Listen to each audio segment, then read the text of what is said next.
Muy bien, yo creo que todos ya ingresaron a la segunda fase. Vamos a continuar, compañeros. Voy a compartir la pantalla.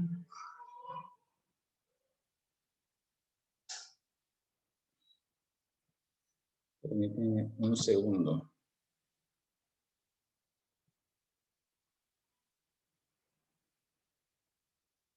Y vamos a darle espacio a Cristi y a Johannes Pino. Bien, algo más. Podemos decir, regresando un poquito, y según la historia, el poeta cubano José Martí, yo sé que todos hemos escuchado eh, sobre José Martí, llegó a Guatemala en 1877.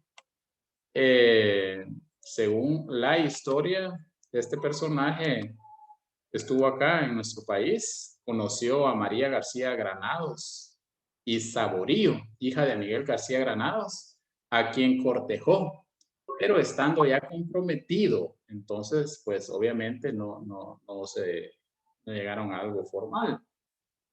Ya no pudo corresponder. Martí se casó en 1878 y a los pocos meses murió eh, María de una enfermedad pulmonar agravada por haber nadado con unas amigas.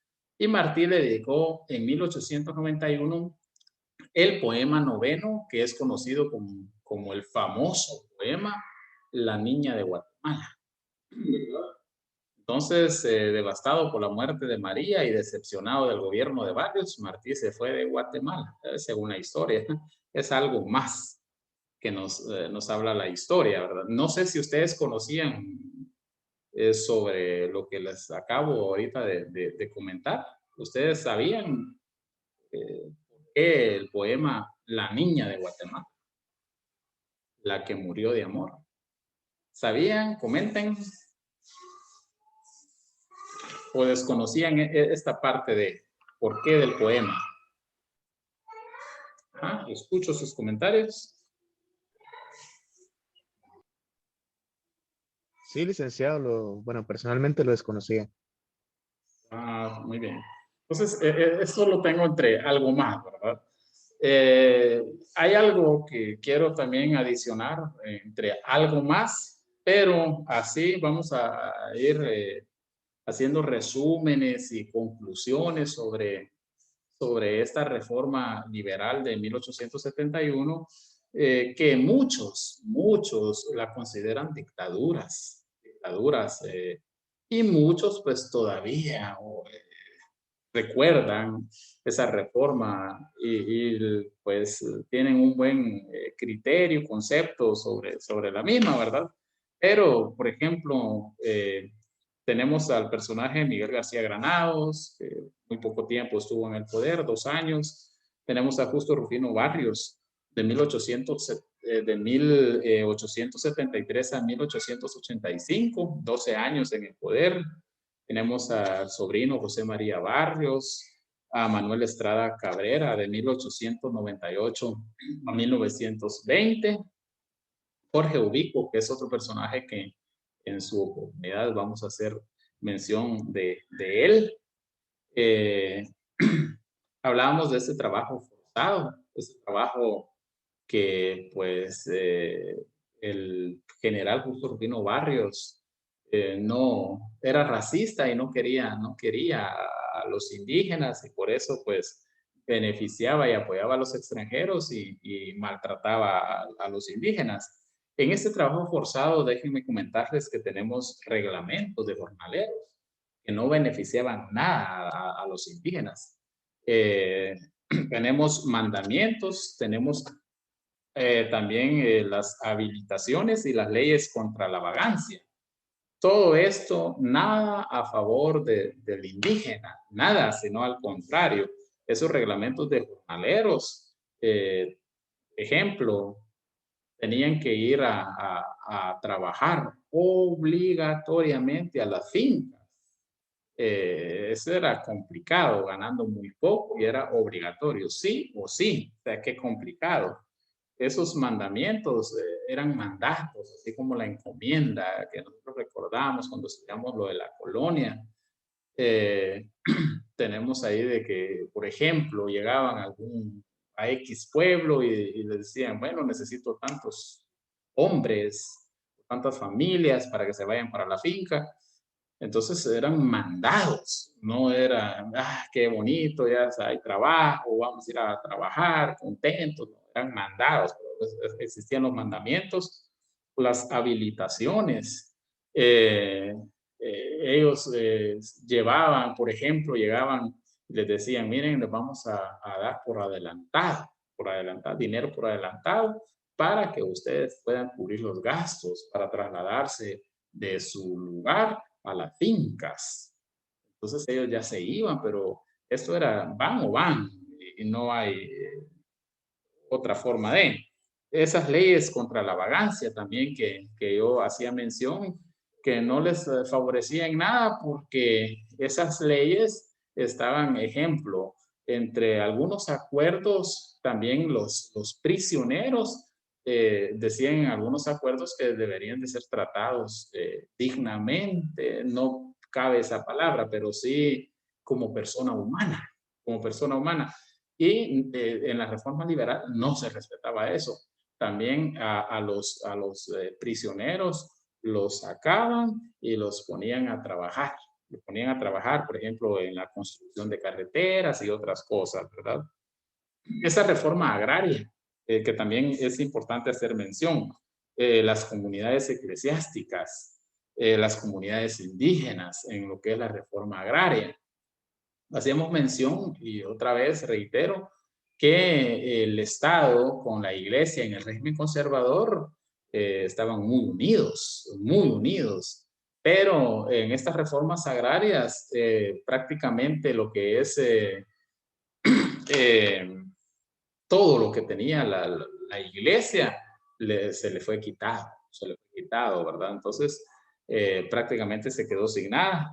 Y ojo a esto es lo que le voy a decir, no es que diga es importante, sino que es triste lo que le voy a decir, porque a la gente indígena lo poco que tenían de tierras también se les quitaba o les dejaban algo, pero poquísimo, poquito, poquito, donde prácticamente ellos, la idea es que ellos no lograran levantarse, progresar, desarrollarse, ¿verdad? Entonces, ejemplo, un extranjero tenía caballerías, mientras un indígena tenía solo para unas, trasladémoslo a lo que nosotros mencionamos hoy, unas 5 o 10 tareas por ahí, solo para sobrevivir. Entonces, si un indígena tenía más, entonces no, ¿por qué? Hay que quitárselas. Y les quitaban las tierras, ¿verdad? Entonces, eso fue en lo que es la reforma agraria, no benefició al pueblo, sino benefició a los extranjeros. Eh, Quiero hacer un cuadro comparativo. Y el cuadro comparativo es el siguiente. El régimen conservador apoyó a los indígenas. Cierto, se unió con la iglesia, pero también apoyó a los indígenas. Mientras que la reforma liberal hizo lo contrario, apoyó a los extranjeros y como era un gobierno racista, presionó, oprimió a los indígenas.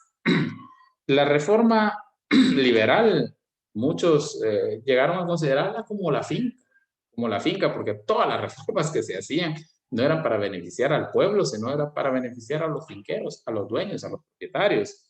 Ese racismo que llevó a considerarse una política de Estado, ese racismo donde pues psicológica, emocionalmente, se maltrataba y discriminaba al indígena, y por qué no decirlo, físicamente, con esos trabajos bien forzosos. Eh, Algunos nombres, y vean cómo es la historia. Entonces, tal vez ustedes se pensarán, entonces, ¿por qué tanto honor, tanto homenaje al general Justo Rufino Barrios. Sí, lo que hizo, pues, no compensa para darle honores. Vean ustedes, por ejemplo, aparte de aparecer en el billete de 5 quetzales, hay municipios que en honor a este general llevan el nombre. Por ejemplo, hay un municipio que se llama La Reforma y queda en San Marcos. Está Santa Lucía La Reforma en Totonicapán. Está el famoso Puerto Barrios en Izabal. O sea, todos estos nombres fueron atribuidos en honor y dados en honor al general Justo Rufino Barrios. Eh, Vean, tenemos avenidas, Avenida La Reforma, la Torre del Reformador, tenemos calzadas con su nombre, tenemos escuelas con su nombre, que ya hicimos mención acá en San Diego, en una escuela que se llama General Justo Rufino Barrios, tenemos bustos en diferentes partes del país. Entonces, ¿por qué? ¿Por qué tanta gloria a alguien que para muchos no se lo merece? Se cree cree que quien le dio tanto honor, tanto homenaje, fue precisamente porque él puso así, en lo alto, por decirlo así, eh, a los extranjeros, a los alemanes, a los que pues ahorita seguimos, esta fue una generación, pero de repente ahorita ya no es ni la segunda ni tercera, quizá vamos por la cuarta generación de esa gente que se volvió millonaria y ellos fueron los que de una u otra manera pues le han dado ese honor a Justo Rufino Barrios. Hasta cierto punto, esta reforma literal, muchos le llaman el Estado liberal oligárquico, la oligarquía. Entonces, y la oligarquía, esas familias que ustedes escuchan, esas 2, 13, 14 familias dueñas del país, por decirlo así, estas le siguieron dando honores al general José Rufino Barrios porque, pues, ustedes ya saben, ¿no? Él los levantó. Él, de hecho, le daba al pueblo para que el pueblo fuera oprimido por ellos, explotado por ellos, pagándoles una miseria y ellos enriqueciéndose. El general Justo Rufino Barrios igual, él tenía grandes extensiones de tierra, un gran cafetalero, un exportador de café. Entonces, por eso es que se le da tanto honor por lo mismo. Máximo exponente de la reforma liberal, el general José Urbino Barrios. Él empezó el 30 de junio de 1871. Estuvo al poder durante 12 años. De hecho, hay un dato tal vez no tan importante o no importante para la historia del país, pero solo para darnos una idea de lo que este señor hacía. A la edad aproximadamente de 39 años, este señor se casa con una señorita de 16. Vean ustedes, aproximadamente 23 años de diferencia. Entonces, des en cuenta qué poder de este hombre, ¿verdad? De hasta, por decirlo así, seguramente abusar de su poder, de su autoridad para poder hacer estas cosas, ¿no? Entonces, ¿qué más podemos decir? Él, hablamos de que era, otro dato importantísimo que se me estaba escapando, que él quería tener el poder no solo en Guatemala, sino él quería el poder del Salvador, de Honduras, de Nicaragua, de Costa Rica. Él quería unir otra vez a Centroamérica. De hecho, según la historia, el gobernante de Honduras era el títere del general Justino Barrios. ¿Por qué? Porque el general Justino Barrios lo había apoyado para que él llegara a ser presidente. El gobernante del Salvador, él estaba de acuerdo a todo lo que decía el general Justo Rufino Barrios, pero el pueblo no. El pueblo no. El pueblo de El Salvador no estaba de acuerdo con esa idea de unirse otra vez como naciones de Centroamérica. Así es de que Vino el general Justo Rufino Barrios y de la forma y vía diplomática, pues se acercó a los gobernantes de las otras naciones de Centroamérica, pero no consiguió absolutamente nada. O sea, la propuesta, la idea de poderse unir fracasó. Simple y sencillamente, el general Justo Rufino Barrios dijo, si no quieren a las buenas, pues que sea a las malas. Y decidió por la fuerza, por las armas,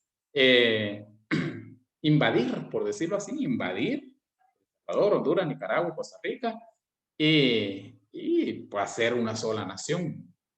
Y ahí empezó con su idea, mera descabellada. Empezó, como les decía, el gobernante de Honduras de acuerdo, el gobernante de El Salvador de acuerdo, pero no así su pueblo. Y empezó con esa idea, pero México no estaba de acuerdo. México no estaba de acuerdo con lo que quería hacer el general José Rufino Barrios. Simple y sencillamente, según la historia, México sacó la siguiente conclusión. El general Justo Rufino Barrios convierte a Centroamérica en una sola nación y ¿qué va a hacer? Va a reclamar los territorios que ya son nuestros. ¿Verdad? Entonces, no nos conviene tener a Centroamérica unida como una potencia y que después venga a quitarnos territorios. Entonces, Estados Unidos no estaba de acuerdo por intereses, pues, como siempre, ¿verdad? Estados Unidos tiene grandes intereses y por eso él siempre está presente en las diferentes situaciones de nuestras naciones. Estados Unidos tampoco estaba de acuerdo. Así es de que vino el general Justo Rufino Barrios y dijo, bueno, vamos a alistar las tropas, el ejército, y empezamos una serie de entrenamientos para poder lograr su cometido. Y se hace mención del batallón de los Jalapas. Y por ahí quería él utilizar el batallón de los Jalapas para empezar con El Salvador. Que, bueno, El Salvador lo tenía más próximo, entonces por ahí empiezo. Voy a invadir El Salvador, voy a hacer y deshacer ahí a mi conveniencia y luego sigo con los demás países. Pero, según la historia, resulta que el batallón de los Jalapas no muy quería apoyar, no quería invadir El Salvador. Entonces, él viendo esas situaciones, dijo, una de las formas de presionarlos y hacer que vayan y que luchen conmigo es visitarlos. Y se cree que él agarró desde la ciudad capital en caballo, ¿verdad? Y visitó al batallón de los Jalapas y ya los motivó, ya él les cambió un poco las ideas y ya estando pues el líder, el general, pues decidieron avanzar, ¿no? Avanzar con sus tropas. Resulta que empezaron y algunas de las primeras batallas, por decirlo así, las ganaron, los primeros combates, ¿verdad? Pero resulta que se dividieron porque iban aproximadamente 14 o 15,000 hombres y se dividieron en 6 grupos, 6 batallones para poder atacar desde diferentes puntos claves. Pero cometió un error el general Justo Rufino Barrios. Hubo un momento donde él perdió a uno de sus generales que iba al frente de un batallón, entonces él decidió ponerse al frente. Y aquí pues hay varias versiones, cuando ustedes leen hay varias versiones. Lo que resultó que él se haya puesto al frente en la batalla de Chalchuapa, en El Salvador, fue que, según la historia, le dispararon una bala nada más. ¿De dónde previno? Como decimos, a saber, o sea, pero llegó la bala y esa bala lo asesinó. Esa es una versión. Y hay otras versiones más que por falta de tiempo no lo voy a hacer mención. Lo cierto y concluyendo es de que tuvo que retroceder las fuerzas, el ejército de Guatemala, al ver al general Justo Rufino Barrios ya muerto, entonces tuvieron que retroceder. Y ahí se terminó el ideal de lo que es unir otra vez a Centroamérica, ¿verdad? La muerte de este señor. La esposa, muy joven, si no mal recuerdo, salió del país después, se casó nuevamente, disfrutó de la riqueza junto a sus hijos y así está la historia de la película, ¿verdad? Pero una reforma liberal que, concluyendo, no es tan bonita como otros la pintan, sino que tiene sus lados bien oscuros y negativos. ¿Y por qué no hemos salido nosotros? ¿Por qué somos un país tercermundista? ¿Por qué no hay desarrollo todavía? Simple y sencillamente por años, por décadas, eh, mm, no han buscado el bien común, no han buscado el desarrollo del país, sino que solo sus beneficios, los gobernantes, algunas familias, la oligarquía, solo busca su beneficio y no les importa el pueblo. Mal por eso muchas veces en educación, en salud y etcétera, etcétera, etcétera. Mal por lo mismo, lamentablemente. Eduquémonos, busquemos la forma nosotros de sobresalir, de dar nuestro granito de arena, porque miramos cómo la historia viene y lo que marca es más lo negativo que lo positivo para buscar el desarrollo del país. Bueno, compañeros, quisiera seguir, pero solo hay 3 minutos, así ustedes descansan. Ahí registran la asistencia y también ahí ustedes entran ahí a la plataforma para poder ver las actividades que solo van a ser 2. Oye, entonces fue un gusto saludarles y bendiciones. Buenas noches. Gracias igualmente, licenciado. Gracias. Gracias. Gracias, licenciado. Entonces,